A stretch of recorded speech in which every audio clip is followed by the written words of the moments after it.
అందరూ ఎలా ఉన్నారు? బాగున్నారా? వేసవికాలం సెలవులు వచ్చేసినాయి కదా!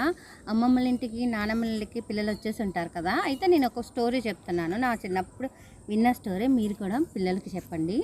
అయితే మనకి భార్యాభర్తల అనుబంధం గురించి తెలుసు కదా అందరికీ. దానికి సింబల్ ఎవరు? సీతారాములు. సీతారాములు ఒకళ్ళే మనకి భార్యాభర్తల అన్యోన్యత అనేది మనకి తెలుసు. అలాగే వీళ్ళు కాకుండా ఇంకో జంట కూడా ఉన్నారు. వాళ్ళు ఎవరంటే ఈరోజు నేను చెప్తాను.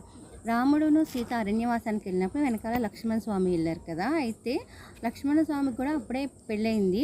ఆయన భార్య ఊర్మిళాదేవి కూడా అరణ్యవాసానికి వస్తా అన్నారు. అయితే ఆయన ఏం చెప్పారు, వద్దు మా తల్లిదండ్రులు చూసుకుని నువ్వు ఇక్కడే ఉండాలంటే ఆవిడ చాలా రోధించిందనమాట. కానీ భర్త మాట మీద గౌరవంతో ఆవిడ అక్కడే ఉండిపోయారు. సరే వీళ్ళేమో ఇంకా సీతారాముడు లక్ష్మణుడు అలా అరణ్యవాసానికి వెళ్ళిపోయారు. వెళ్తే లక్ష్మణ స్వామి రాముల వారిని సీతమ్మని కంటికి రెప్పలా చూసుకుంటున్నారు. చూసుకున్నప్పుడు ఆయనకి